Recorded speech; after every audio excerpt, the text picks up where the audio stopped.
I am Sarah.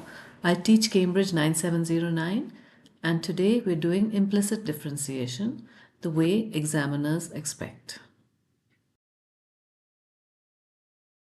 Most students lose marks on implicit differentiation because they forget one small but critical step. But before we get to that, let's first talk about how to recognize an implicit function. So here I have two examples set up for us. The first one is an explicit function. Y is equal to 2x squared minus 3x plus 1. Now if you notice over here, y is already the subject and it's expressed in terms of x. So all the x terms are on the right side and y is the subject on the left. Now in implicit functions, it's slightly different. So I'll give you an example. Y squared plus 2xy minus x squared is equal to 3. So what you notice here is that there is a y squared. The second term has a y. The third term has an x squared. And on the right hand side there's a constant. Now if I had to make y the subject, that would be kind of complicated because there's a y squared term, there's also a y term. It's not a quadratic. So it would be hard for me to make y the subject. And therefore, the method of differentiation is slightly different and it's called implicit differentiation.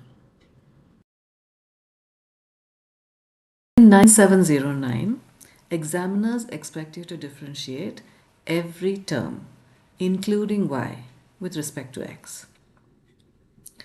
Every time we differentiate a y term, we multiply the differential by dy by dx. So let me take this example. Y squared is equal to, y squared plus 2xy minus x squared is equal to 3. So here, if I differentiate the first term, it's going to be 2y. But because it's a differential, I multiply it by dy by dx. Plus, now the second term is a product of 2x and y. So we apply the product rule here. So the product rule says v u dash plus u v dash.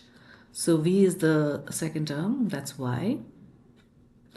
And the differential of the first term, that is 2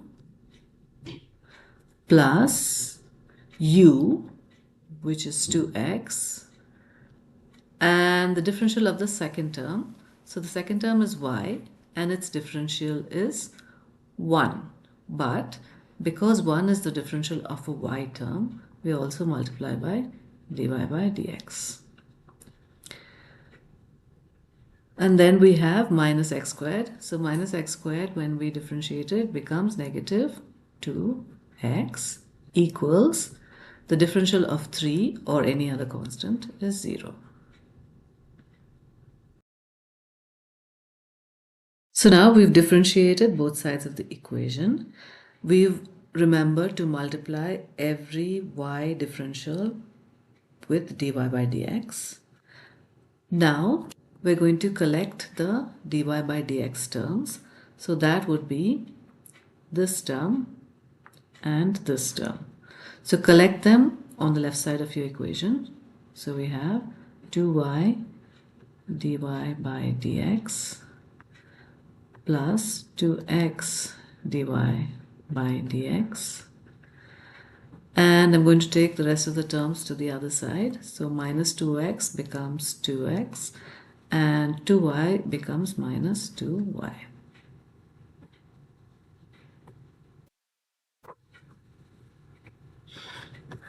Right.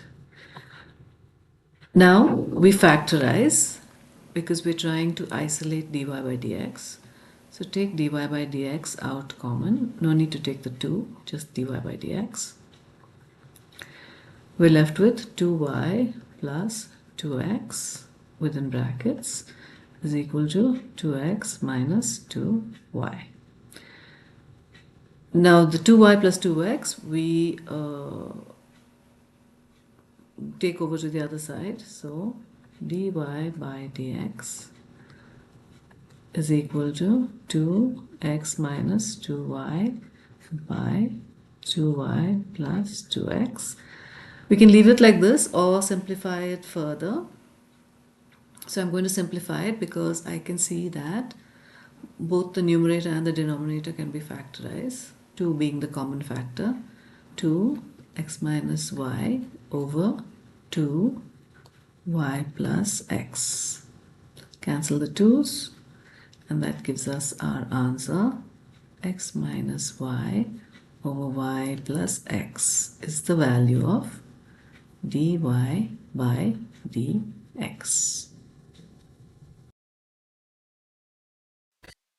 To recap, 9709 requires that first of all you recognize that the question involves implicit differentiation. Now once you've recognized that, the steps are as follows. You differentiate both sides of the equation. While you're differentiating, remember, if you're differentiating a y term, you have to multiply by dy by dx. Once differentiation is over, you collect the dy by dx terms on the left side of the equation and the remaining terms on the right side of the equation. After that, you want to factorize dy by dx so that you isolate it from the rest of the terms. And finally, you rearrange the equation. Now remember that implicit differentiation questions are usually show that type of question. So the question will say differentiate the following equation and show that dy by dx is equal to something. So when you rearrange the equation, you have a look at the show that section of the question and arrange your equation accordingly. Now this an implicit differentiation question typically carries 3 to 5 marks, and students will lose 2 marks or more just because they've forgotten this one thing of multiplying a y differential by dy by dx. So in my next video, I'm going to solve various different implicit differentiation questions. We're going to look at a few more mistakes that students tend to make on implicit differentiation. I'm focusing this much on implicit differentiation questions because this is one of the easiest questions you'll find in the 9709 Pure Math 3 paper. So it's a great place to score marks. And if you follow some of my tips and tricks from the next video, you should be good. You should not be making the common mistakes that most students make. If you'd like a structured preparation program for 9709, details are in the description.